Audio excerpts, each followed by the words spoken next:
Rome, un nom qui traverse les siècles, une ville qui se disait éternelle, un empire qui dominait le monde connu. Mais en 476, tout bascule. L'empire romain tombe. Du moins, c'est ce que l'on nous a appris. Et si Rome n'avait jamais vraiment disparu. Au IIe siècle, Rome contrôle un territoire immense. Des millions de citoyens vivent sous ses lois. Les routes relient les continents. L'armée garantit la paix. C'est une machine parfaitement organisée, une puissance qui semble indestructible. Mais aucun empire n'est éternel. Rome s'est construite par la conquête. Chaque victoire apportait richesse et pouvoir. Mais lorsque l'expansion ralentit, les ressources diminuent, les dépenses augmentent.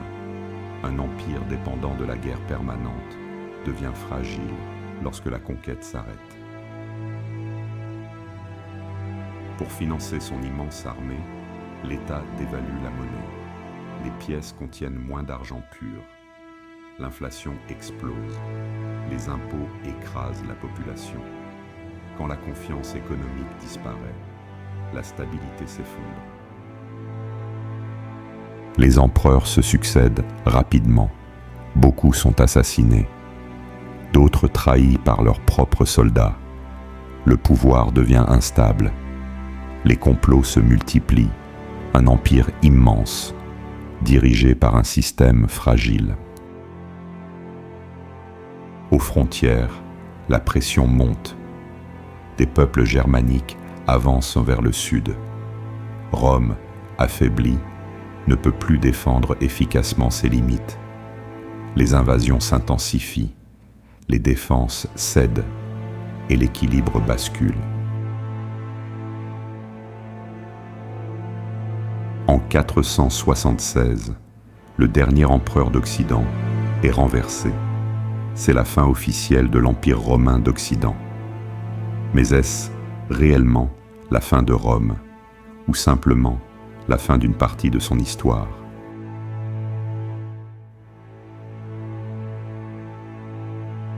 Pendant que l'Occident s'effondre, l'Orient prospère. Depuis Constantinople, l'Empire romain continue d'exister. On l'appellera plus tard l'Empire byzantin.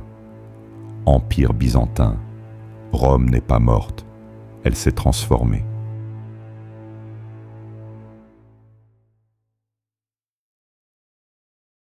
Constantinople devient un centre commercial majeur. Stratégiquement situé entre l'Europe et l'Asie, ses murailles la protègent pendant des siècles. Son économie reste stable. Rome vit encore, mais sous une autre forme. Constantinople.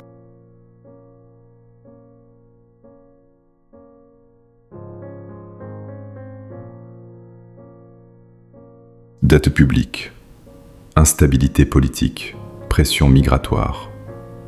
Les grandes puissances modernes font face à des défis similaires. L'histoire ne se répète pas exactement, mais elle rime. Le droit romain influence encore nos lois.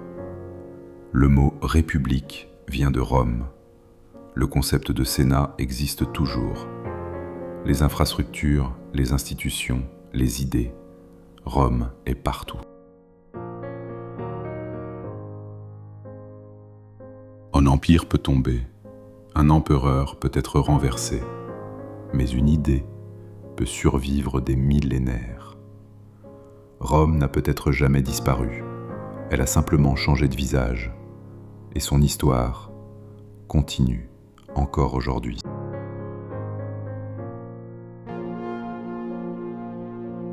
Avant de parler de chute, il faut comprendre ce que Rome représentait pour ses habitants.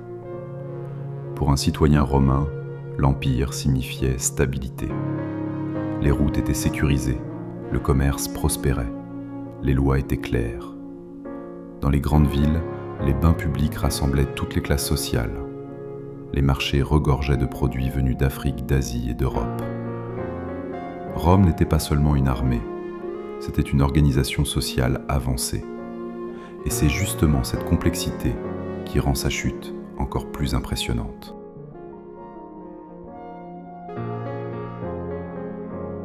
L'armée romaine était la plus disciplinée du monde antique. Mais avec le temps, quelque chose change. Les citoyens romains ne veulent plus servir. On recrute alors de plus en plus de soldats étrangers. Ces troupes sont efficaces, mais leur loyauté est différente. L'armée qui protégeait l'Empire devient parfois un facteur d'instabilité politique. Lorsque les soldats choisissent eux-mêmes l'empereur, le pouvoir devient fragile. Au IVe siècle, une transformation majeure se produit. Le christianisme devient religion officielle. Ce changement modifie profondément la culture romaine. Certains historiens pensent que cette transition affaiblit l'esprit militaire traditionnel. D'autres pensent au contraire qu'elle a permis à l'héritage romain de survivre à travers l'Église. Car lorsque l'empire politique tombe, l'institution religieuse reste. Et elle perpétue la langue latine, le droit et une partie de l'organisation romaine.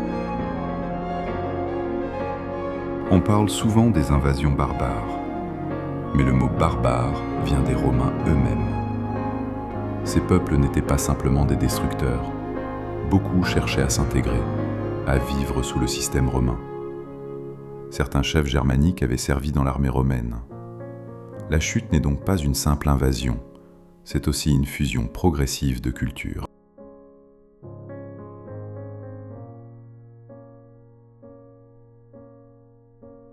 Rome était au centre d'un immense réseau commercial. Blé d'Égypte, épices d'Orient, métaux d'Europe. Quand certaines routes deviennent instables, l'économie vacille. Un empire globalisé dépend toujours de ces échanges.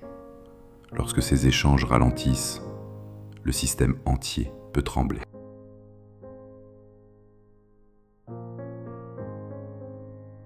Même après 476, Rome survit à l'Est.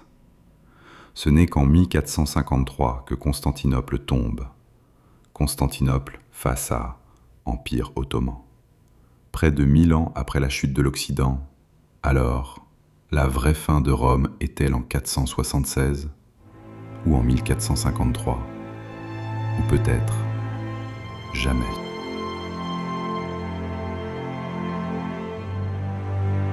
Le mot Sénat existe encore. Le concept de république aussi. Nos systèmes juridiques modernes sont largement inspirés du droit romain. Même nos villes reprennent l'architecture romaine. Rome est partout autour de nous, invisible, mais omniprésente.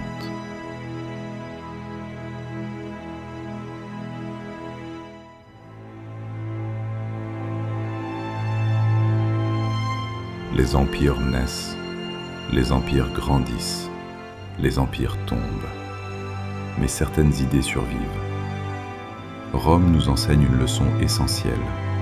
La chute n'est pas toujours une disparition. Parfois, c'est une transformation.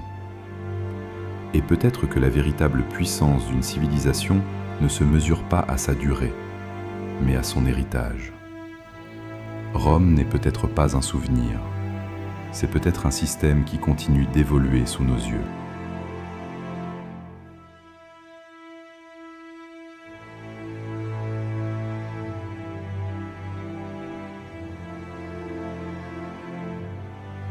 Mais l'histoire de Rome n'est pas seulement une chute, c'est aussi une leçon stratégique.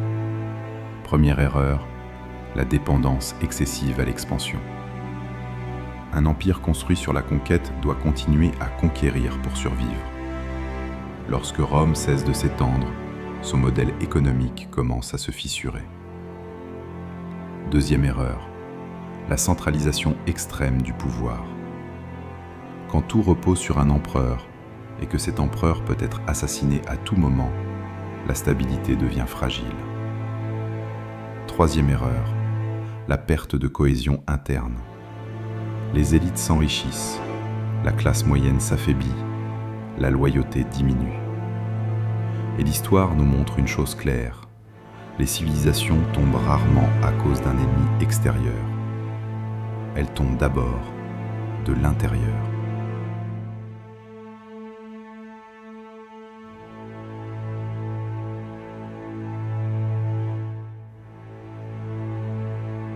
Imaginons un instant que l'Empire romain ne se soit jamais effondré. Pas de fragmentation de l'Europe, pas de Moyen-Âge tel que nous le connaissons. Peut-être une révolution industrielle plus précoce, peut-être une langue dominante unique à travers l'Europe, un monde unifié sous une administration centrale, mais aussi moins de diversité culturelle, moins de royaumes indépendants, moins d'identité nationale. La chute de Rome a créé un vide, et ce vide a permis la naissance de nouvelles civilisations. Parfois, l'effondrement est aussi une opportunité.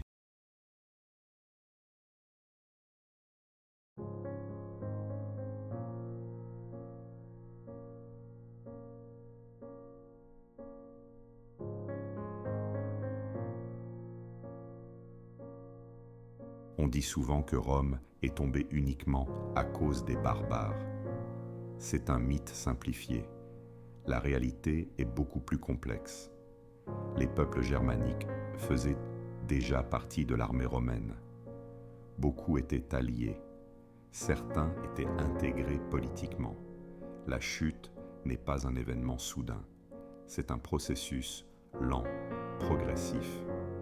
Une transformation sur plusieurs décennies.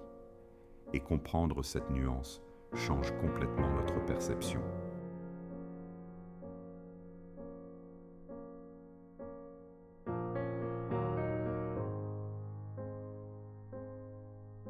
Pourquoi l'histoire de Rome nous fascine encore?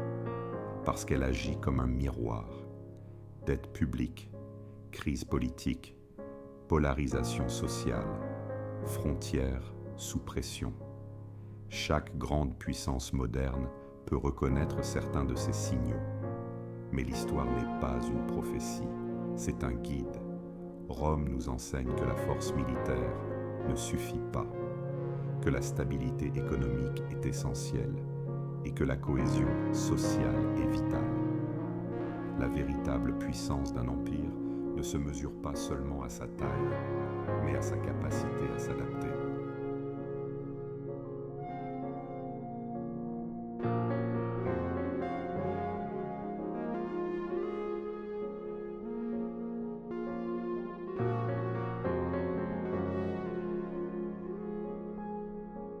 Alors, Rome est-elle tombée? Oui, politiquement. Oui, territorialement. Mais culturellement, institutionnellement, idéologiquement, Rome vit encore.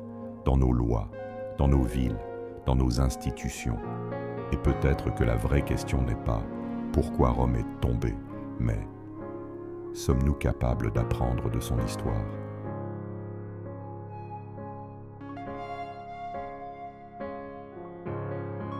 Pour découvrir la suite de la vraie histoire de Rome, abonne-toi et active la cloche.